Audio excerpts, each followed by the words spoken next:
बिस्मिल्लाहिर्रहमानिर्रहीम। अस्सलाम वालेकुम नाज़रीन, आप यूट्यूब चैनल देख रहे हैं। मैं इमरान खान हूँ। साइफर केस के बाद सिचुएशन बहुत अजीब है।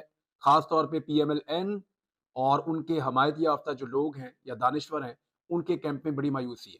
वजह ये है कि उनको ये लग रहा था कि पाकिस्तान तहरीक-ए-इंसाफ इसके ऊपर रिएक्ट करेगी और उस रिएक्शन का फ़ायदा उठा के, आपको पता है निगरान हुकूमत तो बहुत ज़्यादा नवाज़ शरीफ साहब को सपोर्ट कर रही है और पीडीएम की जमातों के लिए वो आला-ए-कार के तौर पे ऐसा लगता है काम कर रही है। तो वो जो निगरान हुकूमत है, इनको ये लग रहा था कि कुछ ना कुछ करके दोबारा कोई सूरत-ए-हाल ऐसी पैदा की जाएगी कि पाकिस्तान तहरीक-ए-इंसाफ को मज़ीद दीवार के साथ लगाया जाएगा, या इनके मज़ीद लोगों को गिरफ्तार किया जाएगा, या इनके लिए इलेक्शन को बिल्कुल मुश्किल बना दिया जाएगा, या हो सकता है कि कुछ ऐसा हो जाए कि जिससे इंतखाबात को इल्तवा में डाल दिया जाए और इंतखाबात में जाना मुमकिन ना रहे। अब ऐसी सूरत-ए-हाल के लिए अवॉइड करना ज़रूरी था। पाकिस्तान तहरीक-ए-इंसाफ ने कल रात से ये कहना शुरू कर दिया और उनके लोगों ने कि हमें आइडिया हो गया, हमें नज़र आ गया है कि इस केस में इमरान खान साहब को सज़ा होने जा रही है और इस केस के अंदर बहुत उजलत के अंदर बड़ी तेज़ी से इंसाफ के उसूलों को पसे पुश्त डालते हुए इमरान खान साहब को सज़ा सुनाने की जल्दी है और सज़ा सुना दी जाएगी। लेकिन इलेक्शन से चंद दिन पहले ये सज़ा सुनाने की वजह क्या हो सकती है? सज़ा सुनाने की जो वजह पाकिस्तान तहरीक-ए-इंसाफ के लोग बताते हैं, उन्हें लगता है कि मायूसी फैलाना, उन्हें लगता है कि इश्तियाल दिलाना, उन्हें लगता है कि पाकिस्तान तहरीक-ए-इंसाफ से इलेक्शन को इस हालत में भी छीनना और कोशिश करना कि इलेक्शन ना हो, ये सब भी हो सकता है। लिहाजा उन्होंने अवॉइड किया।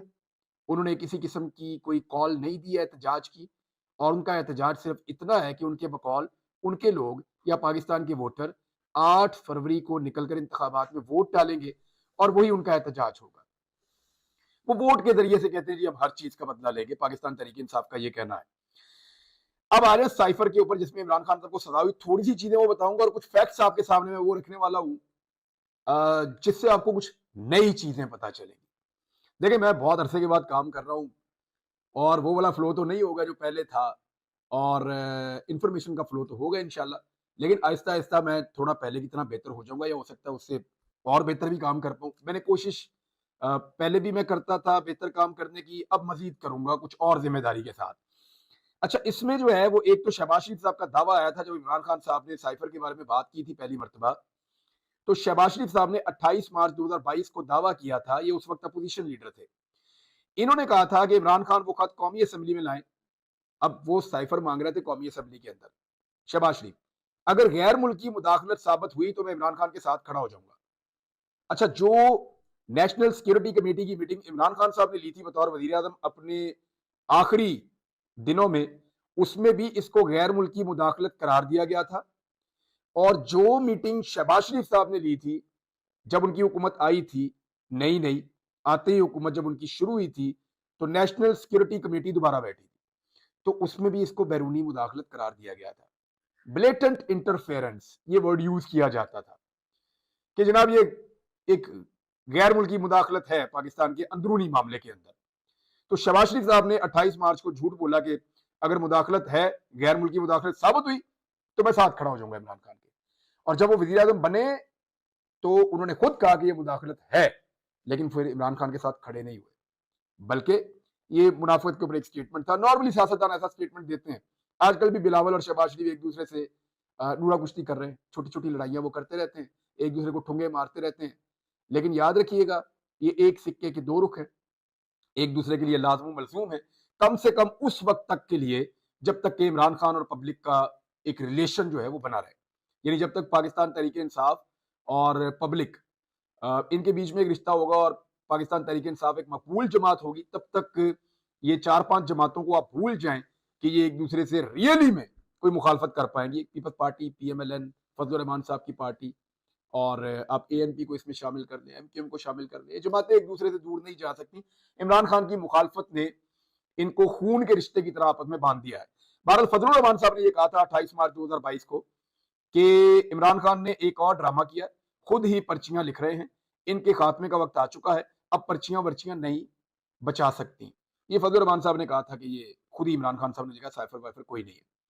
बिलावल भुट्टो ने कहा हमारी मालूमात के मुताबिक वजीर आजम को मिलने वाला धमकी अमेज खत इमरान खान के एक वजीर ने किसी सफीर से खुद लिखवाया है और अपने आप को भिजवाकर वजीर आजम दिखाया है। देखिए, अब इनके सारे झूठ इनके सामने आ रहे हैं। अब उसी साइफर के ऊपर इमरान खान को सजा हुई है जिसको ये कहते थे ये है ही नहीं, ये तो खुद बनाया है, ये तो पर्ची खुद लिखी है, इसका तो वजूद ही नहीं है। अच्छा, अब 31 मार्च को जब कौमी सलामती कमेटी का इजलास हुआ और उसके अंदर जब ये सारी चीजें सामने आई, तो 5 अप्रैल 2022 को मरियम नवाज ने कहा कि वज़ीर आज़म इमरान खान की जानिब से 27 मार्च को जलसे में लड़ाए गए खत को उन्होंने जाली करार देते हुए दावा किया कि मज़कूरा खत की ड्राफ्टिंग दफ्तर खारजा में बैठकर की गई है। उन्होंने कहा ना ये खत था ना है, ये महज एक ड्रामा है। अब उसी के ऊपर इमरान खान को सजा हुई है। शाहिद खकान अब्बासी ने कहा था कि ये खत है ही नहीं, ये तो सिर्फ एक ड्रामा है, और उसी खत के ऊपर अब इमरान खान को सजा हुई है।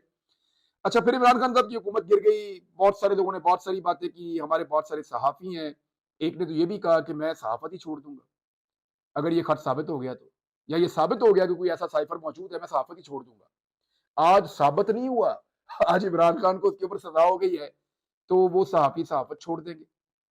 Is it possible? ऐसे दावे नहीं करने चाहिए और ऐसे झूठ बोलने नहीं चाहिए जो कल को आपके पकड़े जाते हैं। 5 अक्टूबर 2022 को मरियम नवाज ने अपना बयानिया बदल दिया। उन्होंने कहा कि साइफर लाखों आते रहते हैं, और पहले जिस साइफर को वो ड्रामा कह रही थी, बाद में उन्होंने उस साइफर को कबूल कर लिया। फिर कहा जी साइफर गुम कर दिया, कभी कहते थे साइफर जो है उसका गलत फायदा उठा लिया, कभी कहते थे जी गद्दारी कर दी। तो इस साइफर को लेकर सब लोगों ने अलग अलग मौकिफ रखा। वो हर उस मौकिफ को अपनाना चाहते थे जिससे इमरान खान को डैमेज हो, लेकिन अल्टीमेटली हुआ क्या? एक फैसला हो गया। अब ये फैसला जो है, इसमें सब के सब जो मोअज़्ज़िज़ जज जिन्होंने ये फैसला दिया है, उनके फैसले के ऊपर तनकीद कर रहे हैं और टिका के तनकीद कर रहे हैं। हक है कि आप फैसले के ऊपर उसको सही या गलत कह सकते हैं अपनी अपनी दानिश में। आप उसको गलत भी कह सकते हैं, नाइंसाफी वाला भी कह सकते हैं, फैसला है वो। अब मुझे ऐसा लगता है कि जो मज़कूरा जज हैं, उनके फैसले ने इमरान खान साहब पे बहुत बड़ा एहसान किया है। ये फैसला इतना उजलत में किया गया, इसके ट्रायल के अंदर इतने ज्यादा लकूनाज हैं, ये फैसला इतना कमजोर है, इस फैसले के अंदर इतनी सारी गलतियां हैं कि जिस वक्त इमरान खान साहब इस मामले को उठाएंगे, टेकअप करेंगे, ये उड़ जाएगा। मेरा नहीं ख्याल कि इमरान खान साहब पे इस तरह का फैसला देकर इस केस में इससे बड़ा कोई एहसान किया जा सकता था।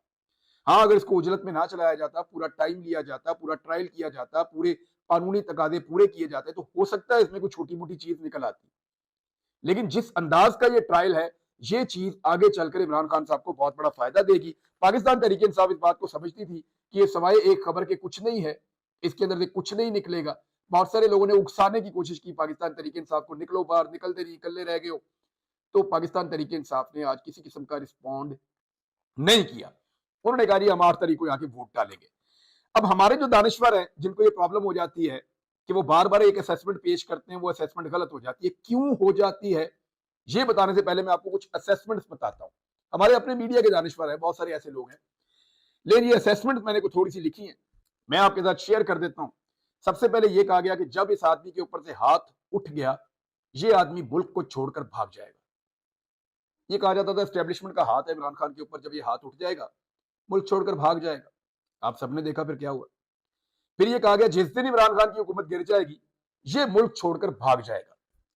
हुकूमत को गिरे हुए लगभग 2 साल होने वाले हैं, वो मुल्क छोड़कर नहीं भागा। बाद में कहा गया जिस दिन इसके ऊपर पहला मुकदमा होगा ना, ये मुल्क छोड़कर भाग जाएगा। 150 से ज्यादा मुकदमे हो गए, वो मुल्क छोड़ के नहीं भागा। फिर कहा गया इसको गोलियां लग गई हैं, अब ये इलाज के बहाने पाकिस्तान से भाग जाएगा। उसने अपना इलाज पाकिस्तान में करवाया, फिर वो पाकिस्तान से नहीं भागा। फिर कहा गया कि ये अपनी हुकूमतें कभी नहीं गिराएगा, कभी नहीं गिराएगा अपनी हुकूमतें। ये कमजोर आदमी है, बुजदिल आदमी है, उसने अपनी हुकूमतें गिरा दी। अब गलत किया सही किया वो एक अलग बात है, लेकिन उसने गिरा दी। फिर कहा गया कि ये गिरफ्तारी से बहुत ज्यादा खौफजदा है, बहुत डरता है गिरफ्तारी से। वो गिरफ्तार भी हो गया, 2 दफा गिरफ्तार हुआ। फिर कहा गया ये गिरफ्तार होते ही रोना शुरू हो जाएगा और माफी मांगते हुए भाग जाएगा। लेकिन आपने देखा कि उसकी गिरफ्तारी को भी बहुत सारे दिन हो गए, 6 माह होने वाले हैं। अब वो गिरफ्तारी से डर के भागना या रोना पिटना, वो चीजें तो कहीं रिपोर्ट नहीं हुई। दूसरी बात यह है कि मुझे ऐसा लगता है इमरान खान साहब घेर घार के सिस्टम को वही ले आए जहां वो लाना चाहते थे। इस बात का सबको अंदाजा था, उनके करीबी लोगों को, कि वो गिरफ्तारी से नहीं डरता। लेकिन इमरान खान ने शायद ये यकीन दिला दिया अपनी मुखालिफ सियासी जमातों को और बाकी लोगों को कि मैं गिरफ्तारी से डरता हूं, और उन्होंने इसी यकीन की बुनियाद पे ये आखिरी पत्ता भी चल दिया। अब वो गिरफ्तार हो गया, तो व्हाट नेक्स्ट?